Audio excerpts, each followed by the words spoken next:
Keeping you safe. We got our weather impact alert until 9 a.m. today, and that's for that fog and mist out there. Okay, so be extra careful. We're going to have a wonderful Monday. In fact, we have our Victory Monday we're talking about today, and you need to allow some extra time and slow it down. Roadways will look a lot like this as we head through the morning hours, and you can see hour by hour, really things will start to improve dramatically after 9 a.m. That's the good news, but we're in nature's soup. We're waking up to temperatures in the lower 50s, and that's where we're going to stay most of the day. High temperature in the low 60s. If you're looking to get outside this afternoon, looking good, not expecting any rain. In fact, as you look outside, there's verification of what we're dealing with on the roads this morning and why we have that weather impact alert. You know, we had our biggest rain since October 10th, so we have a lot of saturated ground, low level moisture, and that's helping to develop some of this very thick fog out there. In fact, we take a look at some of those visibilities. Yeah, about a mile to a quarter mile in many spots, but I wouldn't focus too much on the numbers because this will continue to spread to the south and overtake most of the area. So I-95, some tough traveling, I-10,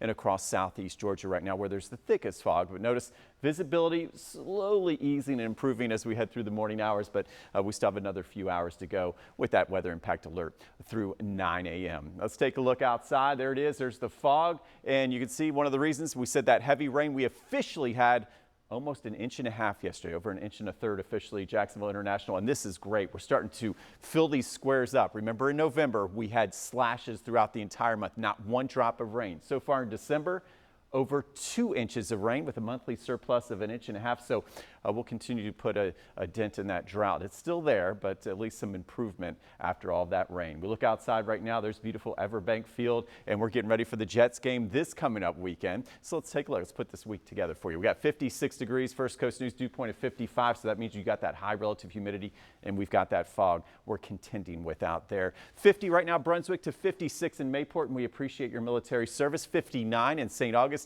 And yep, we can get out to the Nights of Lights again tonight.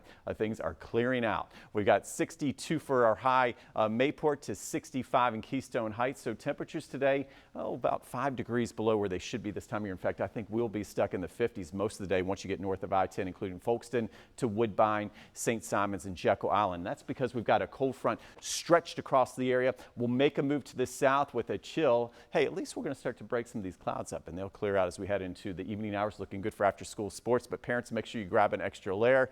And then as we go through our Tuesday, notice the theme as we start the week.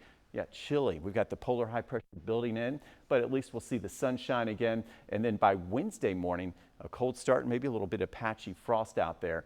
So just keep that in mind. By tomorrow, okay, we've got more sunshine. If you're looking for some brighter days, they're almost here. Okay, we got 41 to start officially in Jacksonville, and then we'll warm back up only into the low to mid 50s. So really the chilliest weather to come would be on Tuesday into Wednesday morning. But as we go through the week, we're talking about a warm up. You ready?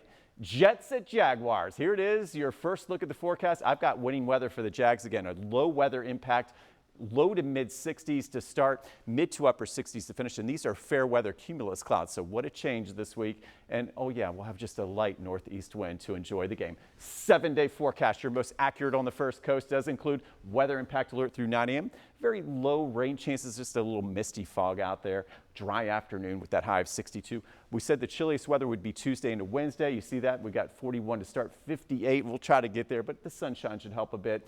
35. All right, by Wednesday morning. So that could produce some frost across the area, and then we'll start to see that high pressure ease to the east, return flow, and we'll start to warm those temperatures back up to 70 degrees in time for the weekend. And notice very low rain chances throughout the week. We're going to dry out.